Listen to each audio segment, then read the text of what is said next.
Hello everyone, welcome to my channel, The Vixen of Fiction, and I am Nia. I write under the pen name NV James and as Vixen of Fiction. You can find me here on YouTube. I'm also on Instagram and occasionally I'm on Twitch. And I'd like to welcome you to the 2022 Authortube Writing Conference. I'm going to be presenting world building on the go. These are tips to quickly create a story Bible with world data, character bio sheets, timelines, and maps. Now, even though this is going to be a presentation, you can work along with me. If you'd like to work along, you're just going to need to pull up a blank document and pull up a chapter of whatever your work in progress is, one that you probably have recently completed, or choose one that you know has some world building in it or has some details about maybe one or two of your characters. That would be a good chapter to practice with. After you pull up a sample of your work in progress, go ahead and pull up that blank document. Now you can work this in Scrivener, Word, Google Docs, it doesn't matter. Just whatever program you work in is going to work fine. Just pull up a blank document so that you have a place to put the information that we're going to be inputting. So first you're going to need to make on your blank document a world template. If you have a template that you can pull up and plug in, that is great. Otherwise, all you need to do is put down for your world, general information, and you can include as many categories as you'd like. I like to add things like science, magic, religion. I like to put in things like maybe their food, culture, clothing, things like that. Anything that I like to really nitpick with my categories, but you can always just keep it general information and then organize it sometime later. Next thing we're going to do is make a character sheet doing the same thing.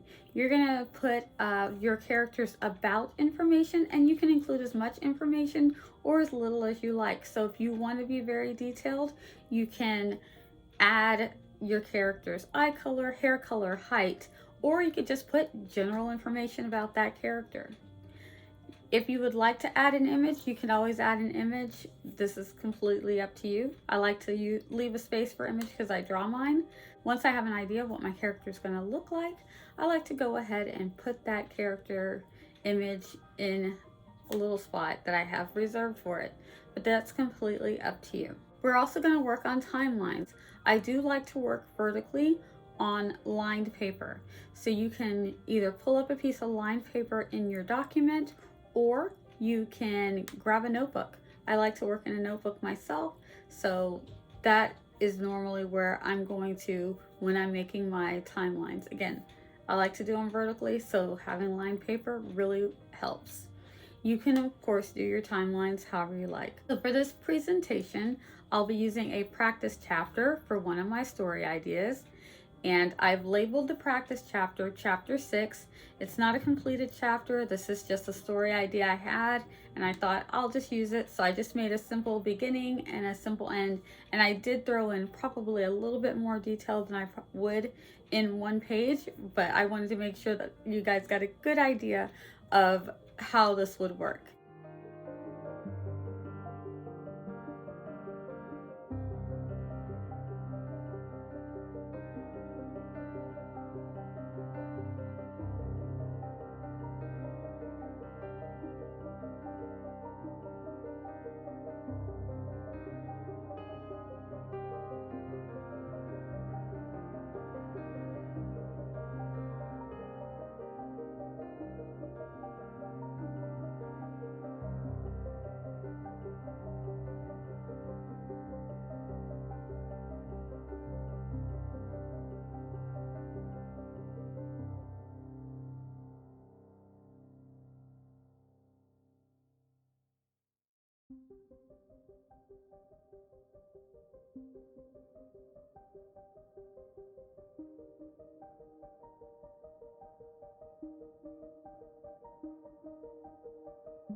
Let's get started.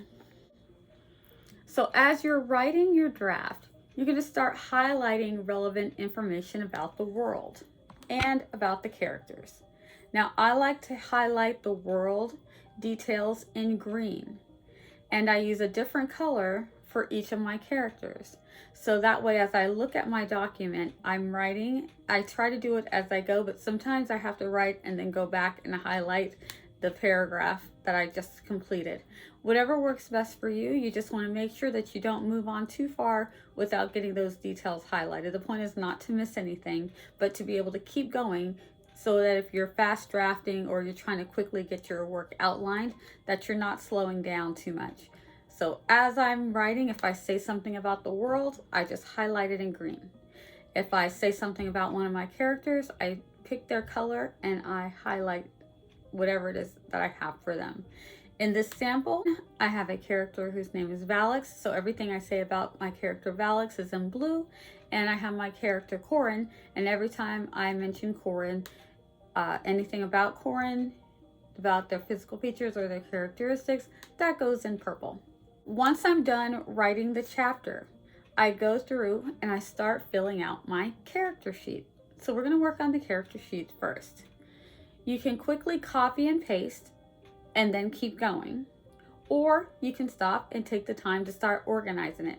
So if you have those little details ready to go, such as hair color, eye color, you can start plugging in hair color and eye color. For example, for my character Wedge, I wanted to be sure to note that he lost his left leg and that it happened 13 years ago. So all of that gets plugged in. And for consistency in future chapters, that way if I accidentally write that it was his other leg, say I'm in chapter 12 or 13 and I accidentally say right leg, because I'm highlighting it and dumping that in, then I can look and see that, oh, I've changed that, and I can fix it right away. And this is why I also always mark the chapters where the information comes from. So you see here in the sample chapter, when I've taken the information from the character of Wedge, I circle, you can see where it's circled, I have that this information came from chapter 6. And so I always keep where my information comes from. That way, if I do have to change something in the future, or if I write something that's wrong, I know all of the places where I've made reference to him losing his leg. That way I can easily go back if I want to change something. I know all the places where I need to change it. So then I will also go through and I'm going to do the same thing for the character Valix. And anything that I mention about Valix, I say here that he has to move his dark brown hair from out of his face. So that's something that I'm going to make a note of. And if I want to separate it out and put his hair color, then I have a slot where I can put hair color brown. And I'm going to do the same thing for my character Corin. Now in this chapter, I have stated that Corin has a scar on her face, but I do not say which side. I have it in my image because I drew the image for the character, but I won't specifically say what side of the face it's on until I write it down in the story. Once I write it down in the story, it goes in, and then I can have that for reference. And I put that she has fiery red hair. So again, that's another detail that's going to go into that character bio sheet. I can put it under hair, or I can just put it under general information, but I like to have my categories really sparsed out, so if I quickly need to reference what color was this character's hair, I've got it there. You can use as much detail in your character bio sheets as you like.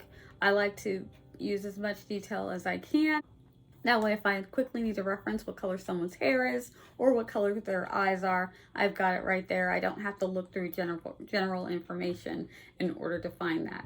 You're welcome to do it however works best for you. That way you quickly plug and go and keep on writing. And then once you're done, you'll see you'll have a nice character bio sheets that are all filled out and ready to go. And you can continue to add to them as you write your story, continue cross-referencing and continue checking as you go to make sure that you're being consistent. After a quick copy and paste, I've got the beginnings for my character profiles. I just keep filling it out as I continue to write the story. I can be sure to catch any inconsistencies or any errors, and I can quickly make those corrections and keep going. I'll save myself a lot of headache on the end instead of having a fully finished novel that has a lot of errors eye color changes, height changes, hair changes, personality changes. I'm catching those things as I go. I won't confuse my beta readers, and I won't drive my editors crazy. We're going to move on to maps.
I'm going to let you know a wonderful tool that you can use for mapping real locations is Google Maps.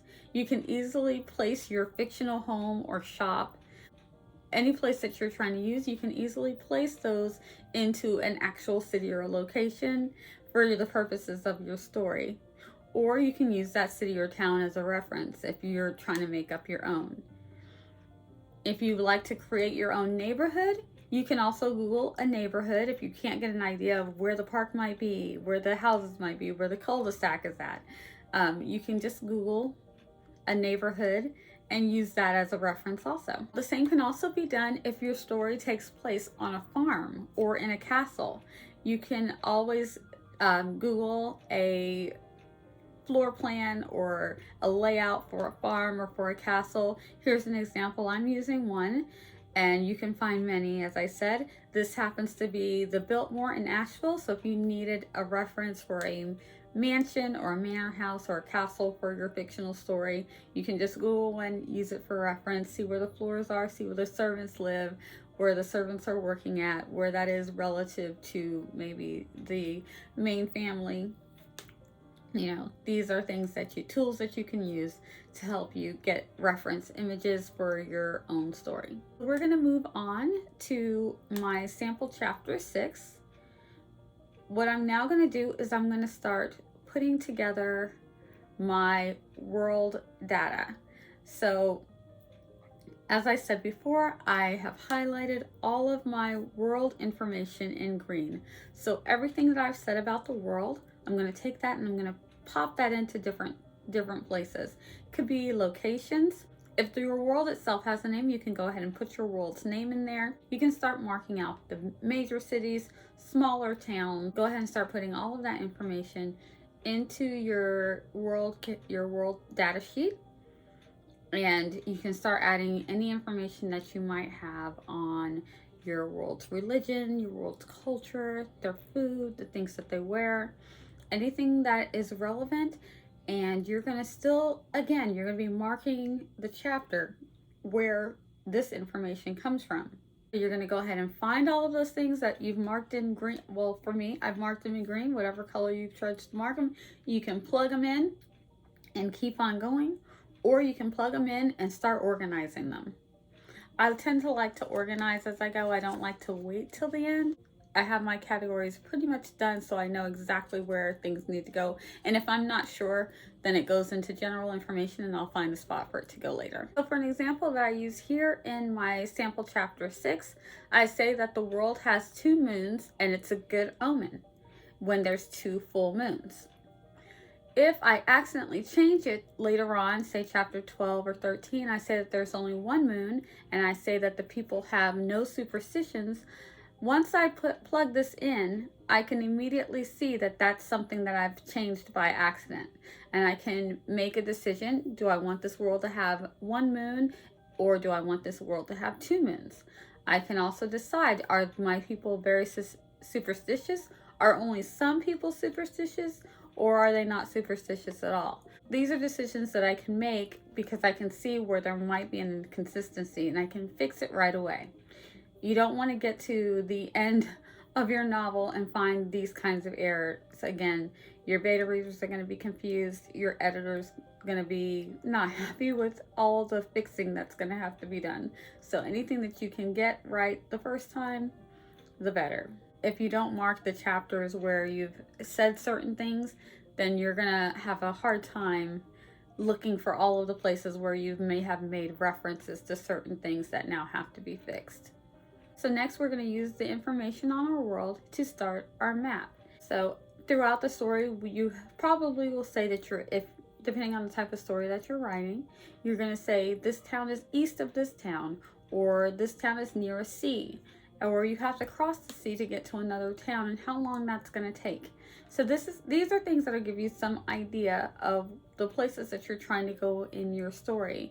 In this story, we talk about the mountain range. So I know that if my characters go east, they're going to run into these mountains. If they go south, which is where they go, this is where they're going to end up. And I also referenced that they had to cross the sea, and that crossing the sea took a week in order for them to get to the city of LaSalle.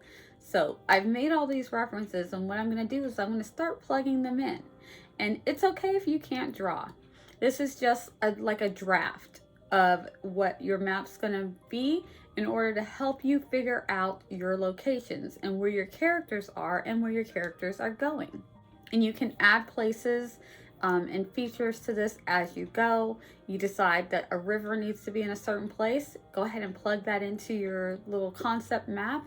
If you decide that you need a forest, where's that forest at, how far away it is, start plugging it in. As you can see in the sample that I've used, I've said that it's taken my characters 1 week to cross the sea to get to the city of LaSalle. So I'm going to make sure that I have a nice big gap from one piece of land and through the sea to the town or city where they have headed to. And what this does is for my practice chapter 6, it just gives me a visual of where my characters are and where my characters are going. Now this draft map is going to give you a feel for the time and distance and the direction as you're writing your story. And then later, once you're all done with your story, you can use your draft map to make a nicer, more comprehensive map. And if you'd like, you could also take your map to someone who knows how to make maps, and they can make you a map for your world. So it's a nice reference to have. I like to, piece mine together, and then I always like to go and do a really good map. You can always do as much or as little as you want to. It's all up to you. Then once you're done with this, you're going to have a really good idea of what your world looks like. So the last thing we're going to talk about is timelines.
I like to use line paper either in a notebook or a document, so hopefully you still have that pulled out if you want to work along.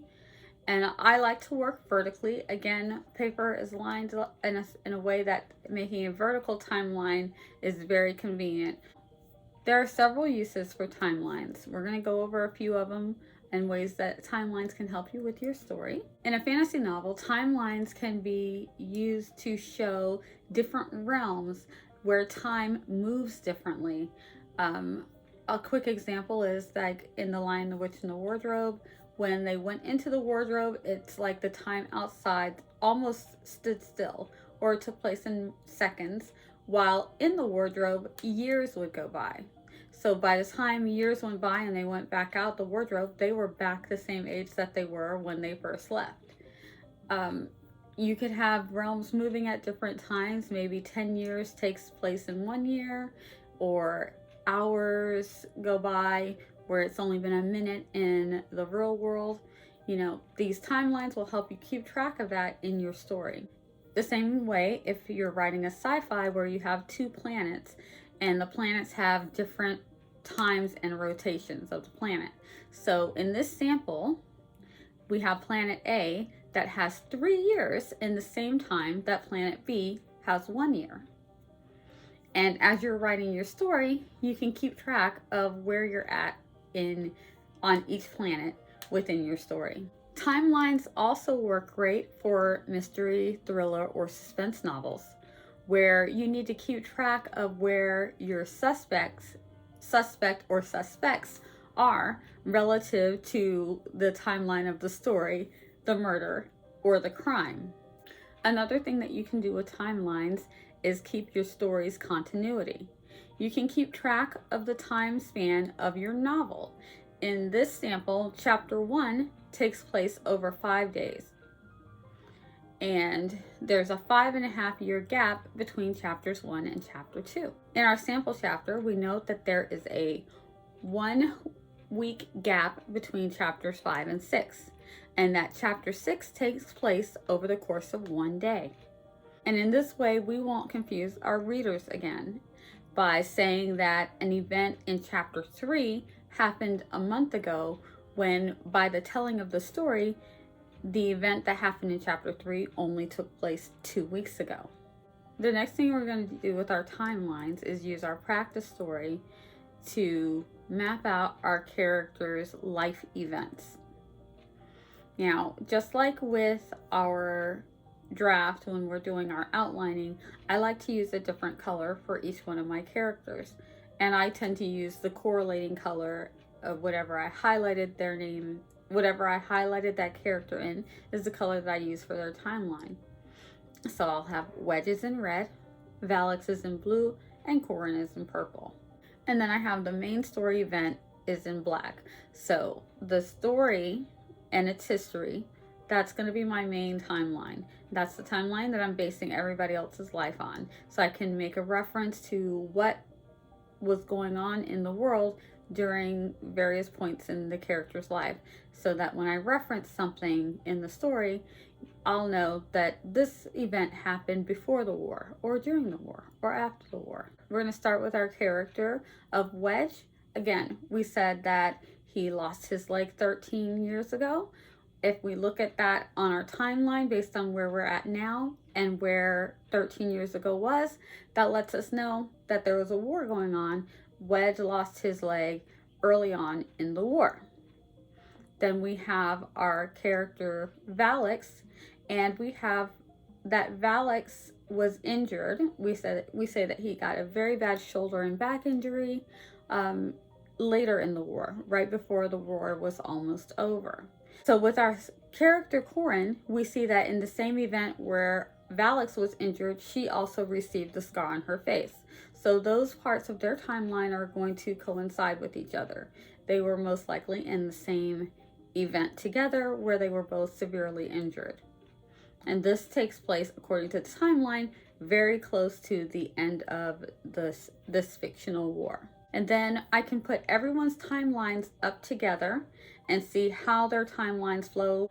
Make sure that everyone's timeline flows together, and I can check their timelines for consistency and make sure that the timelines for the characters and for their world are cohesive. Now, by using this method, I can fast draft or outline my story and do my world building as I go. And then when I'm done, I have a pretty good basis for a story Bible, complete with character sheets, world data, maps, and timelines. Now, I hope that these tips have been helpful for you. I hope that you'll be able to use some of these when you're trying to fast draft or quickly outline, but you think you don't know how to world build. This is a quick and easy way to help you get started. Again, you can detail it as much as you want to detail it, or just leave it very, very basic. It is all up to you, but it's a place for you to gather up all of the information about your world and have it in one place and know where you've referenced it in your story. We are going to do a 10-minute Q&A. So if you have any questions, go ahead and put them in the chat, and I'm going to put up a 10-minute timer and take the time to answer as many of your questions as I can. All right, so let's do our Q&A session.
So thank you so much for joining me for the first Authortube writing conference.